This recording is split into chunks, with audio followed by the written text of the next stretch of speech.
More years ago than I care to count, I shared a sweet, sacred moment with my mother.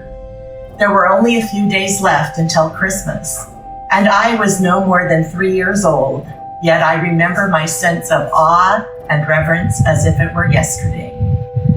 I had been upstairs in my room after dinner, doing one thing or another that small children do when left to their own devices. My big sister was not with me, which was unusual, as we were pretty much joined at the hip, a pair of partners in crime and imagination that were rarely bored with ourselves or each other. Perhaps she was downstairs helping in the kitchen, or gazing at the brightly lit tree and dreaming of a silver-belled bicycle that had become the object of her 5-year-old longing. We were both loyal fans of St. Nicholas, and visions of Santa's sleigh and reindeer landing on our rooftop with the toys and treats we had carefully included on our Christmas list was sheer magic. And magic was definitely in the air that night, along with no small sense of wonder, as my mother gave to me one of the greatest gifts I have ever received. I was halfway down the stairs when a glint of moonlight rested on a small table near the landing. Sitting on that table was something I had been warned not to touch, a small round sphere I had recognized earlier as a snow globe, familiar to me because my cousin had one with a ballerina in it, of which I was quite envious. Delighted, I moved closer, carefully picking it up and turning it over to release the storm of swirling snowflakes that never failed to enchant me. Just as I was about to carry the fragile ball of glass precariously down the stairs, my mother came to the rescue, drawn perhaps by that sixth sense mothers seem to possess when danger is looming or valuable crystal objects are at risk. She didn't scold me, though it would have been justified.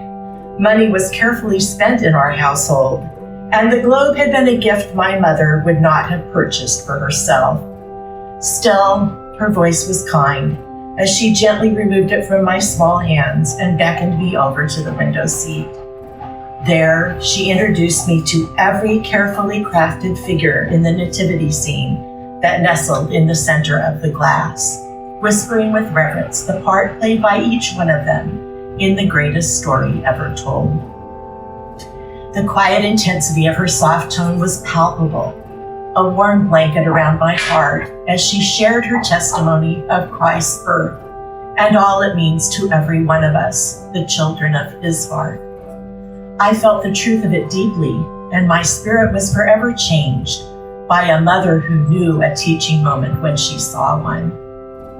I express my gratitude for and to her every Christmas season, even more so now as I await our reunion and she awaits the blessings of the resurrection and salvation made possible for all of us by the Savior's birth.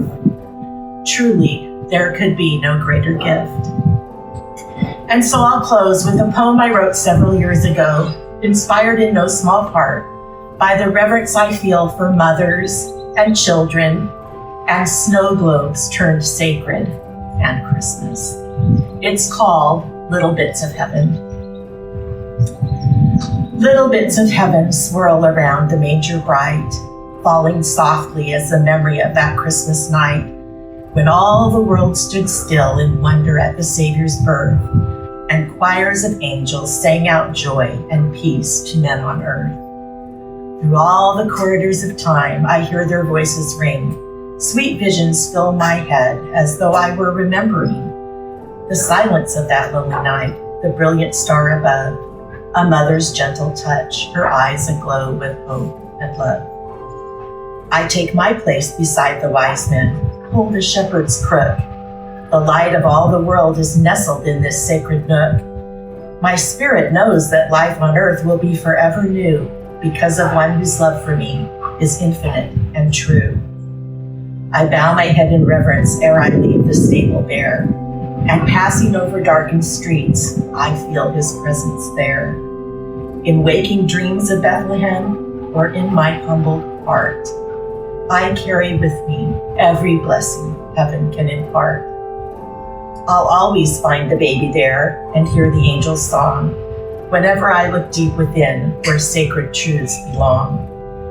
And when I gaze upon a snow globe, I will ever see these precious bits of heaven swirling in my memory. Thanks, Mom, and Merry Christmas, everyone.